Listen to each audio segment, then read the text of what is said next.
What happens when a man who has conquered the world is brought to his knees in the middle of a 5-star restaurant? Not by a rival, not by a market crash, but by a single sentence from a waitress he tried to crush. This isn't a fairy tale. This is the story of Corwin Maddox, a titan of industry whose fortune was built on forgetting his past. But the past has a funny way of finding you. Tonight at a dinner meant to seal the biggest deal of his life, a spilled glass of wine will unleash a torrent of secrets, shame, and a forgotten promise that will change everything. Stay with us, because the most powerful man in the room is about to become the smallest. The restaurant was called Ethelgard's, a name as old and heavy as the money that flowed through its doors. Patrons didn't just dine here. They performed. Deals were signed on linen napkins, alliances were forged over seared scallops, and reputations were silently executed with the raise of an eyebrow. Tonight, the air was particularly thick with consequence. Seated at the emperor's table in the center of the room was Corwin Maddox, a man who didn't just occupy a space. He colonized it. Corwin was a monolith of modern capitalism. His face etched with the faint lines of sleepless nights and ruthless decisions was a regular feature in Forbes and the Wall Street Journal. Maddox Capital was more than a company. It was a predator swallowing smaller firms with an appetite that was both feared and admired. Tonight's dinner was the final courtship in the hostile takeover of a legacy tech firm, a multi-billion-dollar acquisition that would be his crowning achievement. Across from him sat Richard Holloway, younger, sleeker, a shark who swam comfortably in Corwin's wake. To his right was Bernard Shaw, the older, more cautious legal counsel, whose job was less about aggression and more about cleaning up the collateral damage. The board is skittish. Corwin. Bernard, said his voice a low murmur that barely disturbed the clinking of cutlery around them. They see this as an over-leveraged gamble. Corwin waved a dismissive hand, the massive gold signet ring on his pinky catching the light. Boards are paid to be skittish, Bernard. Not, it's how they justify their existence. They see risk. I see a dynasty. Holloway. What's the latest on their CTO? He's ready to jump, Richard said with a smug grin. We leak the news of his departure an hour before the market opens, trigger a sell-off, and we acquire them for pennies on the dollar. It's brutal. It's perfect. Corwin nodded, a flicker of satisfaction in his cold grey eyes. This was his element. The strategy, the pressure, the clean, elegant violence of the boardroom. He felt a familiar surge of power, a feeling he chased more than profit. It was the only thing that quieted the persistent low-grade hum of dissatisfaction that followed him through his silent, cavernous penthouse and his lonely life. It was in this moment of triumph that Catherine Riley approached their table. Kate, as she preferred to be called, moved with an efficiency that bordered on invisibility, a skill honed by years of working thankless jobs to stay afloat. To the patrons of Ethelgard's, she was just part of the scenery, a uniformed ghost who refilled water glasses and cleared away plates. But beneath the starched apron, Kate was anything but invisible. She was a keen observer, a student of human nature. She saw the desperation behind a diner's loud laughter, the anxiety in a businessman's tapping fingers. She was also exhausted. Her day had started at 5 a.m., studying for the online macroeconomics course. She was taking the last remnant of a prestigious university scholarship she'd had to abandon when her mother fell ill. The illness had taken her mother, and the medical bills had taken everything else. Now at 26, she was trapped in a cycle of rent bills and soul-crushing fatigue. her dreams of a life in finance reduced to serving men who treated the world as their personal chessboard. As she approached the Maddox table, another waiter, a nervous new hire named Leo, hurried past her from the other direction, his tray laden with cocktails. He swerved to avoid a busboy, stumbled, and collided squarely with Kate. The world slowed to a crawl. The glass of 1982, Chateau Margaux, a 1 ton 200 Talda bottle Corwin had ordered, with an air of profound boredom tilted on Kate's tray. The dark red liquid arced through the air in a perfect, horrifying parabola, landing directly on the crisp white sleeve of Corwin Maddox's custom-tailored shirt. A collective gasp sucked the air out of the room. Leo froze his face, a mask of pure terror. Bernard winced. Richard Holloway looked as if Kate had just committed a capital crime. For a moment, Corwin didn't react. He simply stared at the spreading crimson stain on his cuff, a blemish on his otherwise perfect world. The silence stretched, becoming thin and sharp. Then his head lifted slowly, and his gaze, glacial and furious, locked onto Kate. "Are you an imbecile?" His voice wasn't a shout. It was worse. It was a low, controlled hiss, dripping with a venom that made the entire restaurant flinch. Kate stood her ground, her tray still held steady. "Sir, I apologize. My colleague bumped into me." "I don't care." Corwin snapped his voice, rising now, drawing every eye in the room. "I am in the middle of a meeting that is worth more than your entire life, and you have the audacity to be this clumsy, this incompetent." Leo, shaking, started to stammer. It was my fault, sir. Get out of my sight." Corwin snarled at him, not even bothering to look. Leo practically vanished. Corwin's focus returned to Kate, his eyes narrowing into slits. He was making an example of her. This was a power play, a demonstration for his guests and the entire room. "Do you have any idea who I am?" He continued, the cliché-sounding, terrifyingly real coming from him. "A shirt like this costs more than you make in a month. This wine costs more than your rent. But it's not about the money. It's about the sheer lack of respect, the carelessness. People like you drift through life with no ambition, no purpose, and you get in the way of people who actually matter."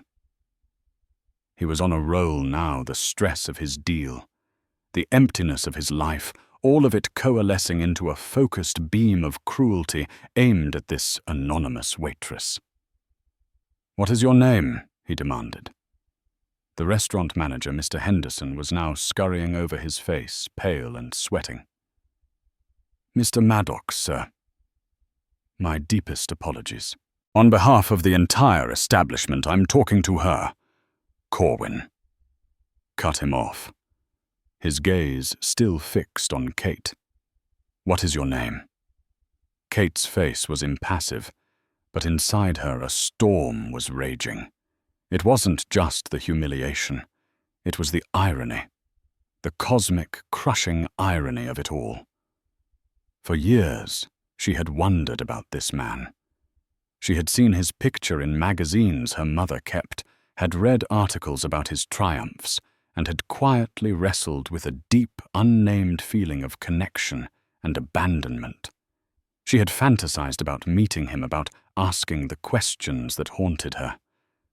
She never in a million years imagined it would be like this. He saw her as nothing, a nuisance, a person like you.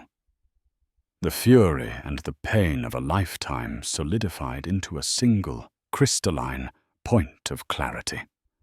The fear was gone. The exhaustion was gone.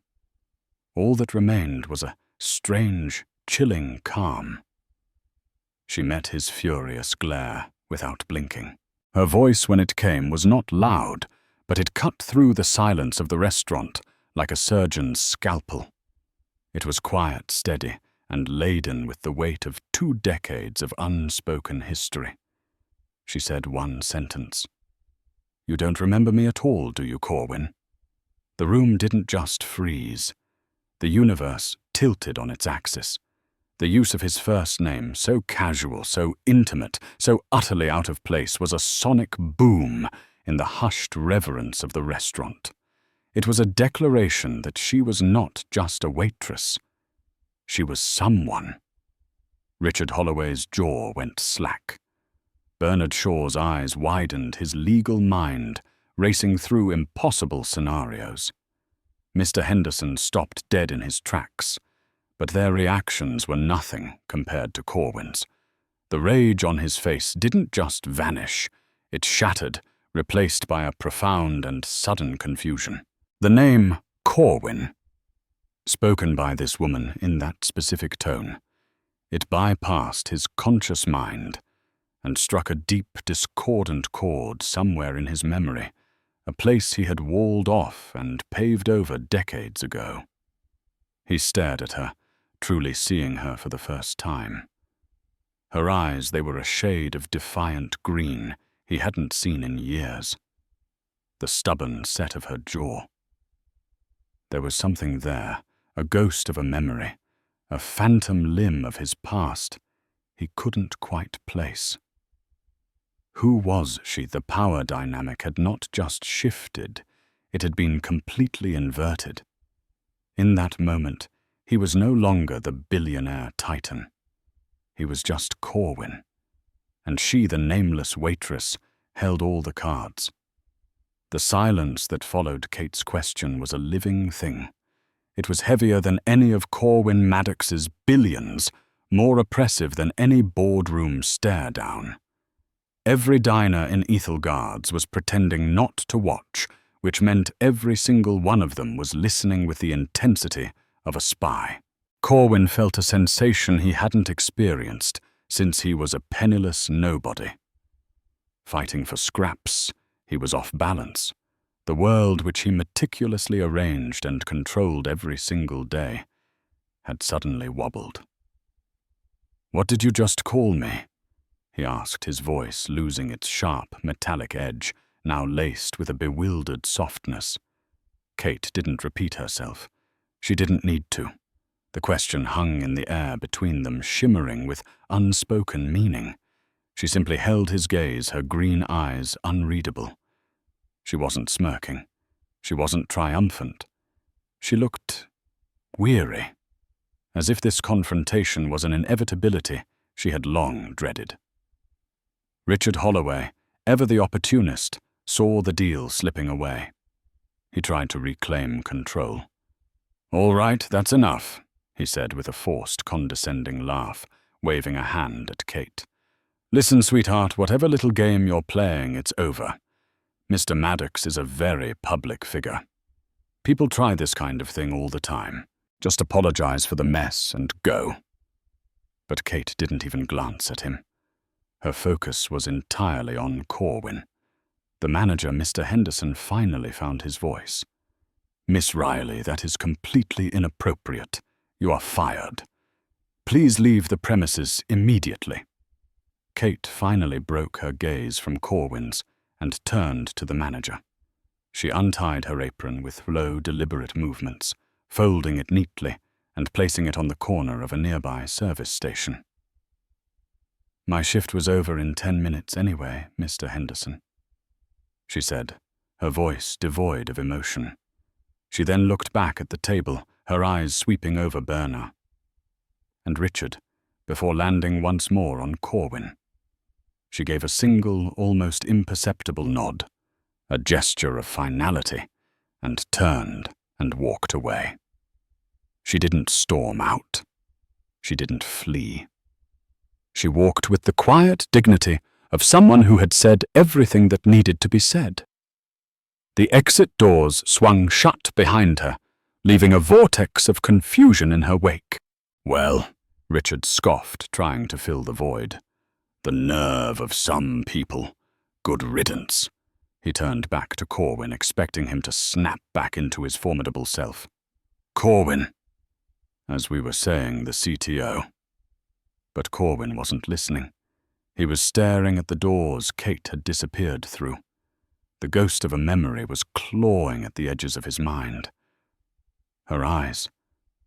Where had he seen those eyes? They were stirring something deep within him. A memory connected to a time before Maddox Capital, before the penthouse, before the man in the mirror became a stranger. It was a feeling associated with cheap coffee, worn-out textbooks, and a crippling fear of failure mixed with a dizzying hope for the future. "Corwin," Bernard prompted gently. Corwin blinked, shaking his head, as if trying to clear water from his ears. "The deal," he said, the words sounding hollow. "Yes, the deal." But the fire was gone. The predatory instinct had vanished, replaced by a gnawing unease. He looked at the crimson stain on his cuff, but he no longer saw ruined silk. He saw a warning. "I've lost my appetite," he announced abruptly, pushing his chair back. "Richard finalized the press release. Bernard have the documents ready for my signature in the morning. I expect no complications." He stood, threw a black platinum credit card on the table without looking at the bill, and walked out, leaving his two top men exchanging worried glances. The performance was over. The Emperor had left the building, but he seemed smaller somehow. Outside, the cool night air did little to clear Corwin's head. His driver, a stoic man named Paul, held the door to the Rolls-Royce Phantom open. "Home, Mr. Maddox." "No," Corwin said, his voice tight. "Circle the block. I need to think." As the car glided silently through the city's glittering canyons of wealth and power, Corwin's mind was a maelstrom. He was a man who dealt in facts, in data, in quantifiable assets. This was something else, a variable he hadn't accounted for. Catherine Riley. The name meant nothing to him. But her face. He prided himself on his memory. He could recall obscure clauses in contracts from a decade ago, the stock fluctuations of a competitor from 5 years past. How could he not place her? The familiarity was too strong to be a coincidence, too specific to be a trick. The way she said his name, Corwin, it wasn't an accusation.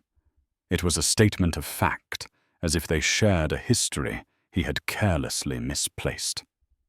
He pulled out his phone, his thumb hovering over the number for Richard. No. Holloway was a tool for business, not for this. He scrolled further, landing on a name he hadn't contacted in months. Peterson. Mark Peterson was Corwin's fixer. A former intelligence agent, Peterson was the man who handled the things that couldn't be solved with money or lawyers. He was discreet, ruthlessly efficient, and loyal only to Corwin's retainer. Corwin pressed the call button. Peterson picked up on the first ring. "Sir?" "I have a name," Corwin said, skipping any pleasantries. "Catherine Riley. She works or worked at Ethelgard's on the Upper East Side. I want to know everything about her. Everything. Where she was born, who her parents are, where she went to school, what she ate for breakfast this morning. I want to know why she looked at me like she knew me. I want it on my desk by sunrise."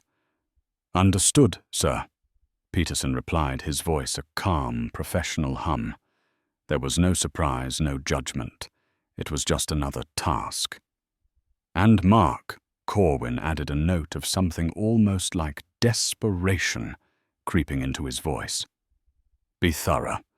I have a feeling this is important." "It always is, sir," Peterson said, and the line went dead.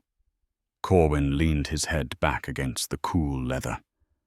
The city lights blurred into streaks of gold and white.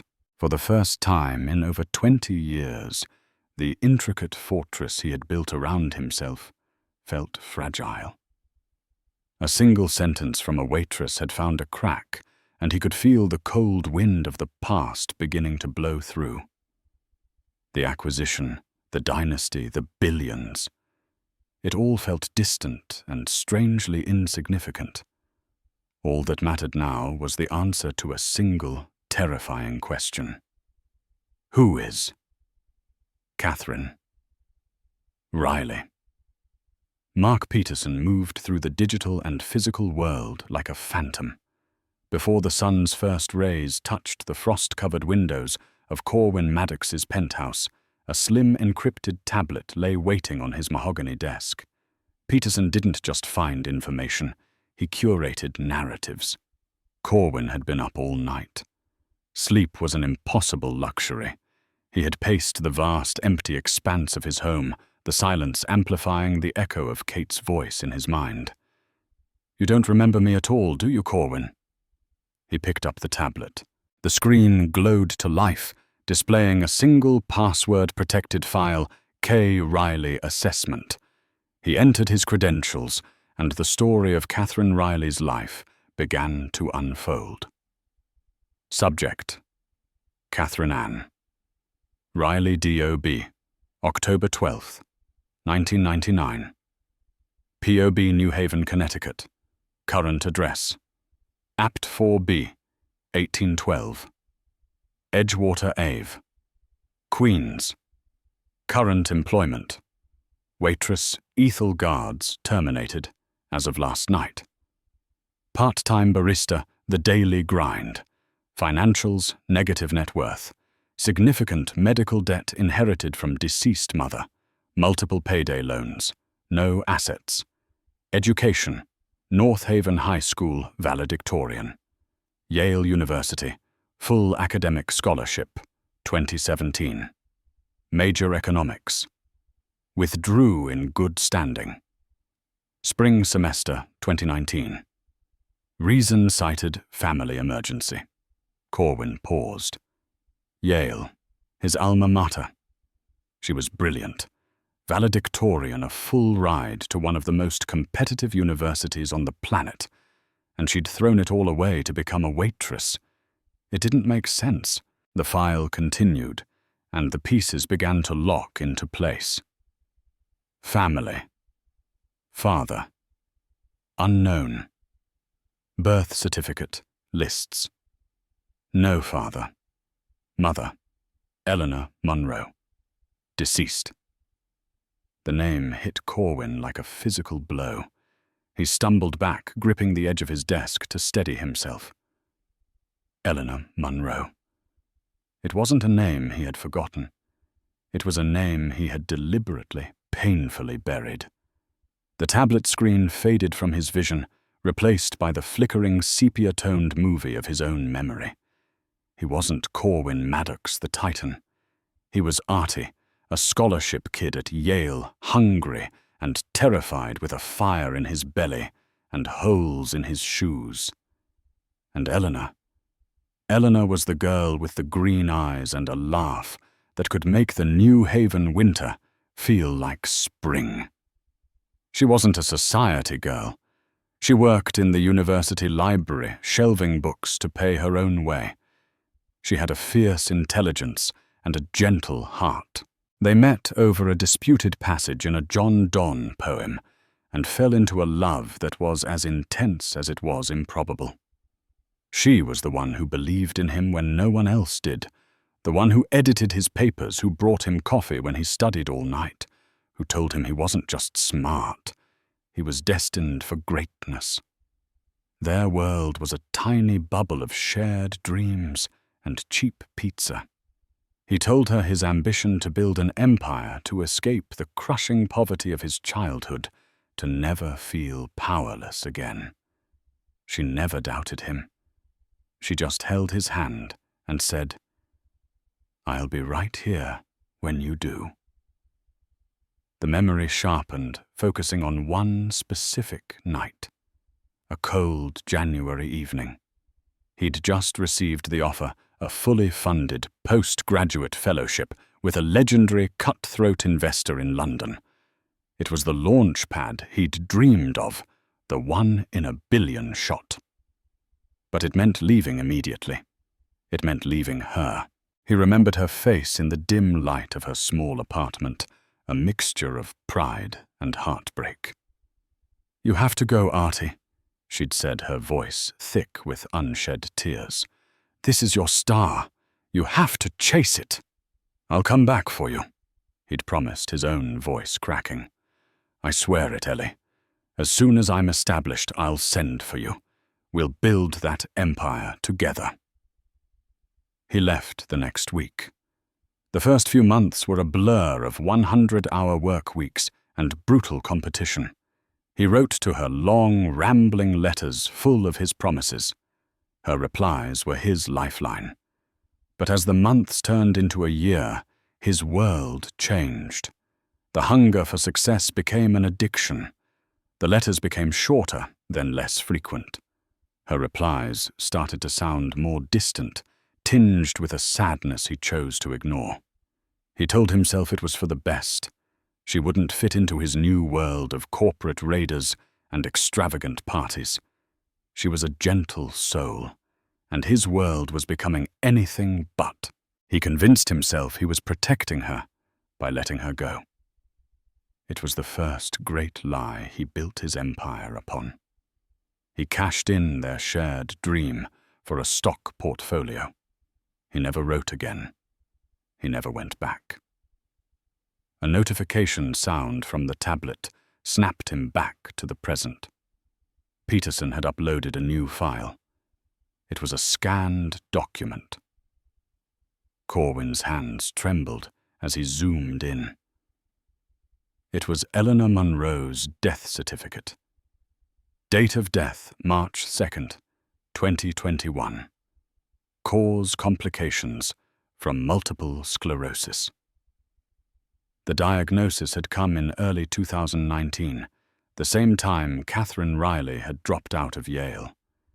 The guilt was a physical thing, a crushing weight on his chest. Eleanor had been sick. She had been dying, and he had been on the other side of the world, closing a deal in Tokyo, celebrating another victory. He hadn't even known. He scrolled down further in Peterson's file, his heart pounding a sickening rhythm against his ribs. Peterson had attached another document, a final devastating piece of the puzzle. It was Catherine Ann Riley's birth certificate. Date of birth, October 12th, 1999. Corwin's mind, the same mind that could calculate complex market algorithms in seconds, frantically did the math. He had left for London in January of 1999. January to October is 9 months. His gaze fell to the box on the form that had haunted him from the first page of the report. Father unknown. But it wasn't unknown. Not anymore. He was looking at the proof of his greatest, most unforgivable betrayal. Catherine Riley wasn't just the daughter of the woman he had abandoned. Those defiant green eyes, the stubborn set of her jaw, the fierce intelligence Peterson's report detailed. They weren't just echoes of her mother. They were echoes of him. Catherine Riley was his daughter. The waitress he had publicly humiliated, the human being he had dismissed as worthless. The woman he had accused of having no purpose was his own flesh and blood. The daughter he never knew he had. Corwin Maddox let out a sound that was half gasp, half sob. The tablet slipped from his numb fingers and clattered onto the floor. The carefully constructed world of the billionaire titan, the man who had everything and felt nothing, came crashing down around him, leaving him buried in the rubble of a 26-year-old lie. He sank into his chair, a stranger in his own life, haunted by the ghost of a woman he once loved, and the living embodiment of the promise he had broken. The journey to Queens was the longest, most agonizing journey of Corwin Maddox's life. The Rolls-Royce, usually a cocoon of insulated silence and power, felt like a mobile prison cell. Each mile that separated the gleaming, sterile canyons of Manhattan from the lived-in, layered streets of Queens felt like a journey backward in time, a forced march toward a past he had systematically erased. The man who could cross continents for a deal felt a primal fear in crossing a bridge into a borough he hadn't set foot in for nearly 30 years. He wasn't wearing his usual armor of a bespoke suit and tie.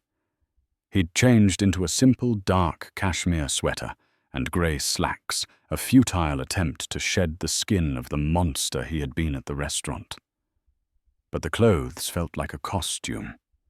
Beneath them, he was still the same man, now irrevocably stained by the knowledge Peterson's report had unearthed. The date October 12, 1999, was burned into his mind, a brand of his own negligence. 9 months. The number echoed in the silent car, a final damning piece of evidence in the case against him. The Phantom glided to a stop before 1812 Edgewater Avenue. It was a tired, pre-war brick building, its facade showing the honest wear of countless seasons and lives. A child's bicycle was chained to the railing, and the faint sound of a television drifted from an open window. This was a world of scraped knees of grocery bills, of everyday struggles and joys he couldn't begin to comprehend. The sheer unadorned reality of it was more intimidating than any boardroom. "Wait here, Paul," he said, his voice strained. "I don't know how long I'll be." He stepped out of the car, and for a moment he felt like an alien creature descending upon a foreign planet. He was a man who moved through secured lobbies and private elevators, and the simple act of walking into a public entryway felt unnerving. The air in the lobby was thick with the smells of old linoleum, damp wool, and the faint, lingering aroma of someone's dinner. After a rattling, hesitant ride in a small, creaking elevator, he found himself standing before the faded brown paint of apartment 4B. He raised his hand to knock, but it froze in mid-air, trembling slightly. All his life he had commanded. He had summoned people, dismissed them, decided their fates with a word. Now he was the supplicant. He was the one standing outside a closed door, praying to be let in. The powerlessness was a suffocating, unfamiliar sensation. He drew a ragged breath, the air catching in his throat, and knocked. The sound was soft, tentative, a stark contrast to the authority he usually wielded. Seconds stretched into an eternity. He heard the faint sound of movement, and then the click of a lock. The door opened. It was her. Kate. She wasn't the invisible waitress in a starched uniform. She was dressed in a faded Yale sweatshirt and simple leggings, her hair pulled back in a messy ponytail that revealed the determined, stubborn line of her jaw. Her green eyes, the very same eyes that had haunted his sleepless night, widened in a flash of pure shock. But beneath the shock, there was no fear. There was no anger. There was just a profound, bone-deep weariness, as if his arrival was an inevitability she had long dreaded, but always expected. He saw her take in his appearance, the expensive but simple clothes, the haggard look on his face, a man utterly out of his element. She saw the Titan from the restaurant, now looking strangely diminished and lost on her worn doormat. "What are you doing here?" she asked. Her voice was quiet, steady, holding none of the fire from the night before. It was a simple question, devoid of accusation, but heavy with the weight of unspoken history. "Catherine?" "Kate." He began, his own voice sounding raspy and foreign to his ears. The name felt strange on his tongue, both an indictment and a confession. "May I come in? Please. Just for a few minutes. I won't stay long." She studied his face, her gaze sweeping over him, searching for something. He could see the conflict in her eyes, the instinct to protect herself, warring with a flicker of something else, curiosity perhaps, or a reluctant sense of duty to the ghost of her mother. For a long, agonizing moment, he was certain she would close the door in his face. He knew he deserved it. Instead, with a small, resigned sigh that seemed to release years of tension, she stepped back, holding the door open, just enough for him to enter. He stepped across the threshold and into her world. The apartment was tiny, smaller than the walk-in closet in his penthouse, but it was meticulously clean and organized. The air smelled of old books and brewing tea. Bookshelves built from simple planks and bricks overflowed with worn paperbacks, classics, and heavy textbooks on macroeconomics and political theory. It was the home of a scholar, a life of the mind cultivated in defiance of circumstance. A small desk was tucked into a corner, a laptop open next to a stack of color-coded notebooks. But his eyes were drawn to the wall beside it. Among a few smaller pictures, one frame held a larger, sun-drenched photo. It was a picture of a younger Kate, perhaps 10 or 11, with a gapped-tooth, unrestrained laugh. Her arms were wrapped tightly around the neck of a woman with kind eyes and a familiar heart-stopping smile. Eleanor. She was looking at the camera, but her entire being seemed focused on the laughing child in her arms. The love was so palpable, it was almost a physical presence in the room. A memory sharp and exquisitely painful pierced through the fog of years, Eleanor laughing just like that, after he'd told a terrible joke on a park bench near the campus, the spring sun warming their faces. "I know, Corwin," said his voice, barely a whisper. He tore his gaze from the photograph and finally turned to face his daughter. "I know who you are." Kate crossed her arms, a shield against him, against the moment. "Took you long enough?" There was no triumph in her words, just the flat, bitter statement of an old truth. The question that had been clawing at him spilled out, selfish and pathetic, even to his own ears. "Why didn't you ever try to find me? To contact me?" A short, humorless laugh escaped her lips, a sound utterly devoid of mirth. "Contact you," she repeated, her voice dripping with irony. "The great and powerful Corwin Maddox. And say what exactly? Hi, my name is Kate. You might not remember my mother, Eleanor Monroe, but she said you were the love of her life before you vanished to go build an empire. By the way, based on my calculations and her stories, I think you might be my dad. Can you pencil me in for 5 minutes between hostile takeovers and firing the help?" She shook her head, her gaze dropping to the worn wooden floor. She never wanted that for me. She was proud. She raised me to be proud. She never wanted me to be some dirty little secret, begging for scraps from your table. Her eyes, now blazing with the fire he'd seen last night, flicked up to meet his.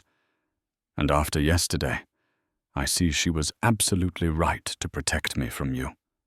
The shame was a physical blow stealing his breath. "What I did," he stammered. "What I said. There is no excuse for it." None. It was cruel, vile, unforgivable. "I am so sorry, Kate." Sorry, she shot back, her voice dangerously quiet, each word a precisely aimed dart. "Sorry for what? Exactly?" "You're going to have to be more specific." Are you sorry for yelling at the clumsy waitress, or are you sorry for abandoning my mother when she was pregnant with your child? Are you sorry for letting her struggle to raise me on her own? Are you sorry she had to fight a degenerative disease buried in medical bills while you were featured in magazines for your new private jet? Which part are you sorry for, Corwin? Please clarify. He had no answer. Every word was true. He had no defense against the righteous accumulated anger of a lifetime. He stumbled back and sank onto the edge of a small, worn armchair, the springs groaning under his weight. It was the first time in his adult life he had felt truly and utterly defeated.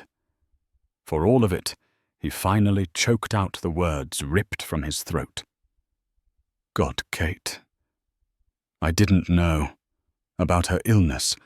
About you. I swear on my life I didn't know. Would it have mattered? She challenged, her voice rising now, not in a shout, but in a wave of raw, passionate pain she had held back for years. If you had known, what would you have done? Sent a check. Would your team of expensive doctors have saved her? Or would we have just been another problem to be managed, a messy secret to be handled by that fixer of yours, Peterson? Would we have been a threat to the great Corwin Maddox brand? He flinched at the mention of Peterson's name. He had no answer because he was terrified that the man he had been just 2 days ago would have done exactly that. I didn't plan what happened at the restaurant, she continued, her anger cresting and then receding, leaving a deep, resonant sadness in its wake. I took that job because the tips are good, and my student loans are starting up again. It was a cruel, cosmic joke that I ended up at your table. I never thought I'd see you in person. And then, you were there. And you were exactly the cold, ruthless man I always feared you were.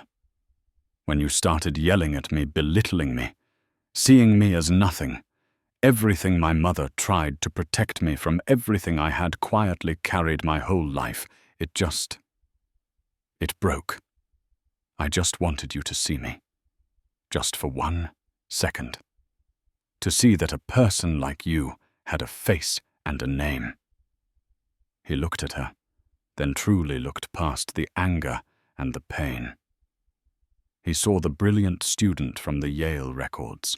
He saw the exhausted caregiver who had sacrificed her own future. He saw the fierce pride of Eleanor Monroe and the stubborn, unyielding ambition that was a dark mirror of his own. He saw his daughter in all her fury and grace. A hot, unfamiliar sting pricked at the back of his eyes. Your mother. He choked out the words almost impossible to say. After I left. Did she hate me? For the first time, Kate's expression softened completely. The warrior receded, leaving only the grieving daughter. She walked over to one of the overflowing bookshelves and pulled out a small, well-worn, leather-bound journal. Its pages were yellowed with age. She never spoke a single bad word about you. Not once, she said, softly. She told me you were brilliant and driven, and that you had a fire inside you that was too big for a small town. She said you had to go chase a star, that some people burn too bright to stay in one place. She opened the journal, her fingers tracing the elegant, familiar handwriting on the first page. It was a quote from a John Donne poem, the very poem they had argued about in the library the day they met. Below it, Eleanor had written a dedication, her script a perfect artifact of a love he had thrown away. Kate read it aloud, her voice clear and steady in the quiet room. For Artie, my brilliant star, may you light up the world. Artie. The name, a relic from a forgotten life, was the final blow. It was the name of the boy Eleanor had loved, the boy who had dreams that went beyond balance sheets. It was the name of the person he had systematically killed to become Corwin Maddox. He covered his face with his hands as a sound tore from his chest, a raw, ugly, guttural sob.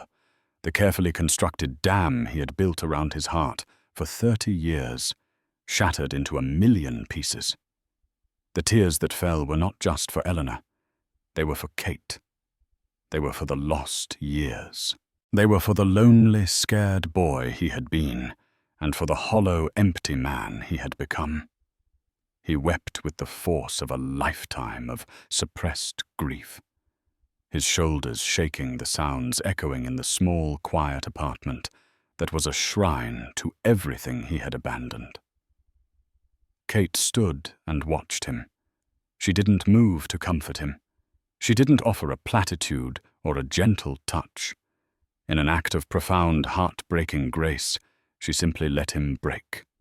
She gave him the space to drown in the truth, to feel the full, unvarnished weight of his choices for the very first time. In the stillness of her tiny home, surrounded by the ghosts of the past, the great Corwin Maddox finally truly fell. The morning after the revelation in Kate's apartment, Corwin Maddox walked through the frosted glass doors of the Maddox Capital boardroom, and the atmosphere immediately shifted. It wasn't his usual entrance, a whirlwind of authority that demanded attention. Instead, he moved with a quiet, somber gravity, his footsteps nearly silent on the plush carpet. The predatory energy that usually radiated from him, a palpable force that kept his subordinates on edge, was gone. In its place was a deep, weary introspection that his team found far more unsettling than any of his infamous tempers. Richard Holloway and Bernard Shaw were already waiting. The finalized documents for the hostile takeover of the tech firm, a multi-billion-dollar prize, were spread across the vast, polished marble table like a battle plan. It was the culmination of 6 months of ruthless strategy. Everything is ready. Corwin. Richard said, his voice slick with anticipation. He slid a heavy, gold-plated fountain pen across the table. A masterpiece of a plan, if I do say so myself. We leak the news of the CTO's resignation at 8:30. The market will hemorrhage at the 9:30 open. We submit our lowball offer at 10. By noon, we'll own them. Clean, brutal, perfect. Corwin looked down at the documents, but he didn't see the numbers or the clauses. He saw faces. He saw the terrified face of the young waiter, Leo. He saw the thousands of employees at the target company, people with mortgages and families who would be deemed redundancies and synergistic efficiencies in the restructuring that would inevitably follow. Most vividly, he saw Kate's face, strained and exhausted, buried under a mountain of debt, left by an illness that might have been manageable with the kind of resources he squandered on a single bottle of wine. The term collateral damage was no longer an abstraction. He gently pushed the pen away, its golden gleam, looking garish and cheap in the morning light. "We're not doing it," he said. His voice was calm, devoid of its usual metallic authority, yet it carried more weight than any order he had ever given. Richard's confident smirk faltered. He blinked. "What I'm sorry, I must have misheard." "You heard me," Corwin said, meeting his gaze. "Cancel the leak.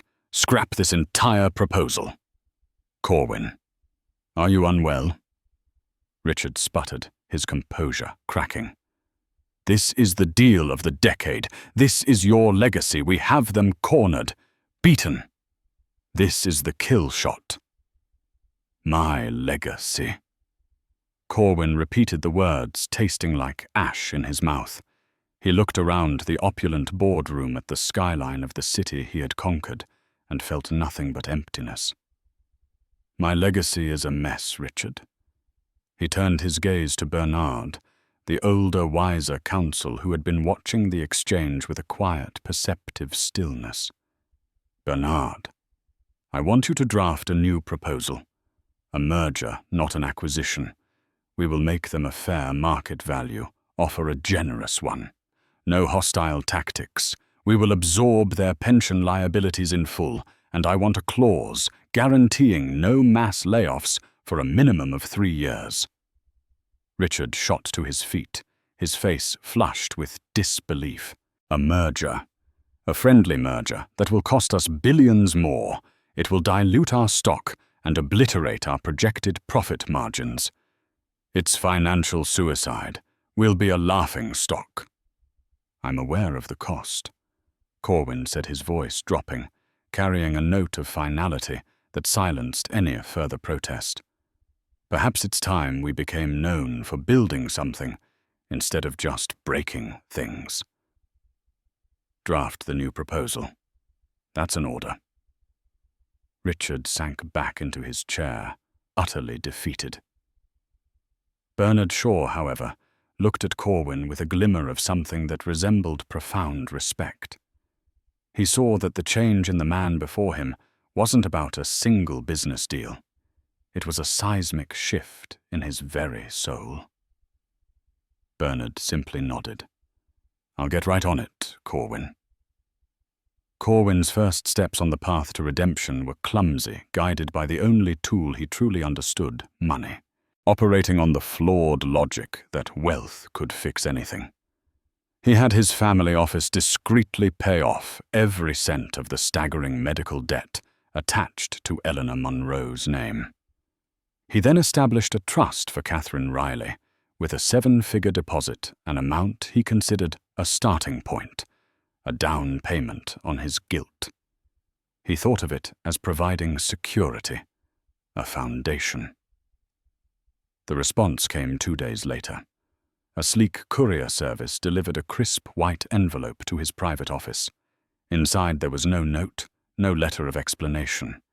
There was only the certified check for the trust fund, torn neatly and precisely in half. Corwin stared at the 2 pieces of paper lying on his desk. The rejection was more powerful than any spoken rebuke. It wasn't an act of anger. It was an act of principle. She wasn't a problem to be solved, a liability to be paid off. The torn check was a clear, silent declaration. "You cannot buy me. You cannot buy your forgiveness." It was a rejection, not just of his money, but of his entire world-view. Humbled and lost, he realized he had to use a currency he was far less comfortable with: vulnerability. He found her number in Peterson's file, and after an hour of pacing his office, he dialed, his heart pounding like a nervous teenager's. She answered on the 3rd ring. "Hello, Catherine." It's Corwin." A weighted silence stretched across the line. "I got your delivery," he said. Finally, his voice hoarse. "It wasn't a gift." She replied, her tone cool and measured. "It was a refund on an unwanted transaction." "I know, I understand that now," he said, forcing himself to be honest. "Kate, I know I can't buy my way back into your life. That was a mistake. My mistake. But I want to earn it. If you'll let me." He could almost hear her skepticism through the phone. "What does that even mean?" "It means starting small." He pleaded, a desperation in his voice he hadn't felt in decades. "I know you had to leave Yale. I know what you were studying. You're brilliant. You shouldn't be serving coffee because of debts that were never your fault. Let me help you go back." He rushed to continue before she could refuse. "Not by paying for it. I see now that's not the way. But I still have connections at the university. I can make a call, speak to the scholarship board, and ask them to reconsider your case based on the extenuating family circumstances. You would get back in on your own merit, Kate, your own grades, your own brilliance. All I would do is open the door that was unfairly closed on you. I just want to help give you back the future you sacrificed." The line was silent for so long he thought she had hung up. Then he heard a soft, shaky breath. Why, she asked, her voice barely a whisper. "Why would you do that?" Corwin closed his eyes, leaning his forehead against the cool glass of his office window. "Because your mother believed you were destined for great things," he said, his voice thick with emotion. "And for the first time in a very, very long time, I want to be the man she thought I was." That was the turning point. It wasn't forgiveness, but it was an opening. Their reconciliation began not with a hug, but with a series of stilted, awkward meetings in neutral ground coffee shops, halfway between her world and his. They navigated the minefield of their shared and unshared history, learning to speak a language that wasn't laden with anger or guilt. He learned about the small joys of her childhood, the fierce love and dignity with which Eleanor had raised her. She in turn began to see past the billionaire caricature to the driven, scared young man he had once been.